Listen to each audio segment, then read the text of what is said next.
Rahayu, Rahayu Sagung Tumati, Om Swastiastu, Namo Buddhaya, Salam Kebajikan, Hong Wilahing Mastono Musidam Sekaring Bono Langgeng. Assalamualaikum warahmatullahi wabarakatuh.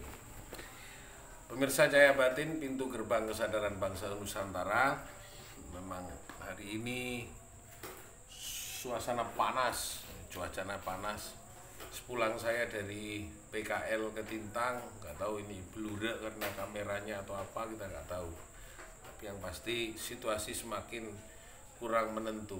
Dalam Pegdar Aksara Jawa ada aksara po. Kalau semua panas itu aksara po, papan kang tanpa kiblat.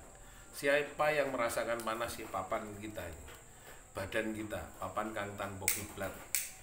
Jadi kenapa badan kita itu tidak selalu harus menghadap kepada kiblat.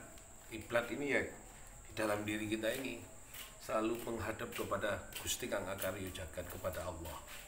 Kita tidak boleh menghadap kemana-mana, tapi menghadaplah kepada ke depan, ke kiblat ini adanya Gusti Kang Akarya Jagat, adanya Allah. Nah, itu sih sebenarnya makna dari papan kang tanpa kiblat. Akibat panas kita yang merasakan. Panasnya apa ini? Alam atau panasnya hati atau panasnya pikiran? Nah, Mas Andri, bagaimana Mas Andri? Merasakan panasnya situasi seperti ini bagaimana? Monggo Mas Andri. Kalau merasakan panasnya, kita harus bisa merasakan apa yang kita rasakan. Karena kalau kita melihat panasnya hawa ini, itu memang sudah suatu tulisan apa yang terjadi pada saat ini. Tapi panasnya hati itu tidak bisa kita sampaikan, hanya kita sendiri yang merasakan. Nek panas dunya bisa dipikul bareng, nek panas hati ora iso dipikul bareng, dipikul dewe-dewe. Betul.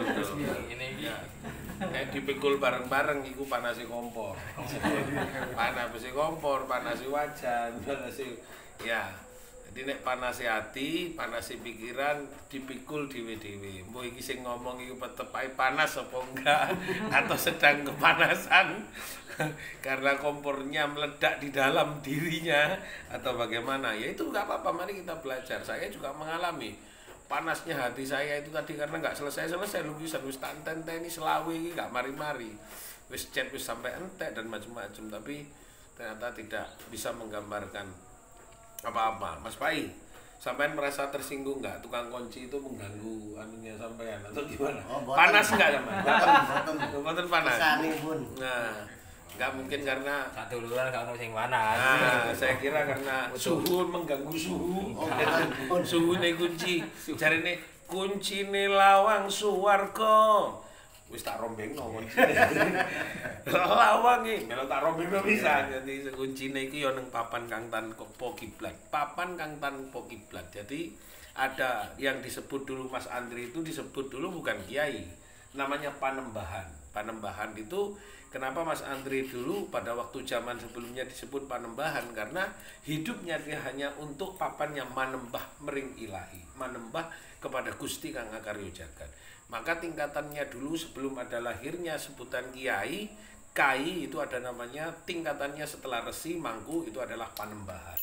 Karena hidupnya hanya manembah marang Gusti. Siapa yang harus manembah? Papane yo ibadane.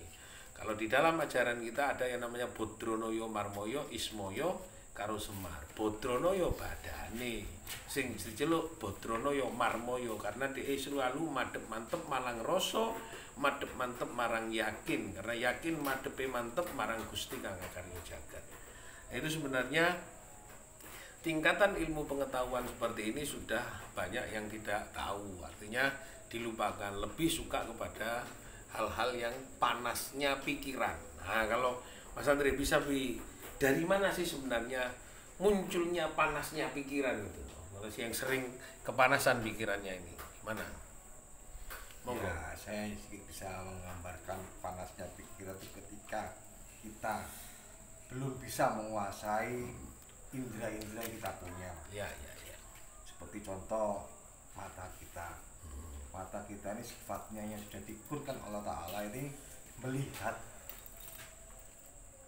tapi setelah kita melihat, kita tidak bisa menguasai apa yang kita lihat, sehingga penglihatan kita ini, indera penglihatan bisa menghasut kita, sehingga apa yang kita lihat ini bisa membuat pikiran kita panas. Jadi permasalahan-permasalahan kita temui sehari-hari, sehingga pikiran kita akhirnya secara otomatis mengelola ya Pak.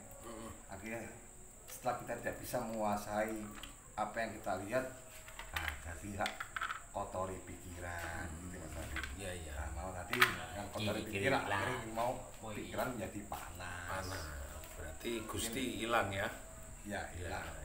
Jadi menghilangkan datnya Gusti Kang Akarya Jagat yang sempurna, akhirnya pikiran merasa terkuasai dan menguasai, sehingga apa yang terjadi karena kita sudah merasa pikiran kita sedang menguasai batin, bagaimana Doro menguasai Sembodo, maka Aji Soko mati. Karena antara Doro pikiran, Sembodo ati dikalah ngono karo pikiran mbek batin karo gelut padha gelute, matilah Aji Soko. Matilah berarti bukan mati secara dohir, mati hatinya, mati pikirannya, mati jumenengi Gusti, maka yang diikuti adalah rasa yang tidak sempurna. Saya tidak bisa menyebutkan satu persatu rasa itu karena itu katanya Mas Andri, nek panasi hati, panasi pikiran digawa dhewe-dhewe. Apa iku jenenge sing disebut apa iku demit, apa gombal wewe, apa kunti-kunti atau apa terserah. Itu nanti saya tidak menjebakkan kata-kata saya itu seperti apa, tidak menafsirkan dalam sebutan apa dalam berkeyakinan. Yang penting Anda merasakan bahwa jangan sampai hati kita kalah, pikiran kita kalah, manjing marang Gusti, jumeneng marang ingsun sejatine Gusti Kang Akarya Jagat. Temuilah Allah dalam setiap harinya, jangan pernah engkau lepaskan Allah dan cahayanya dalam setiap hari. Semoga ini bermanfaat. Terima kasih. Rahayu Rahayu Sakuntuwati. Salam hum wilahing mastana mosidam sekaring pauna langgeng. Wassalamualaikum warahmatullahi wabarakatuh.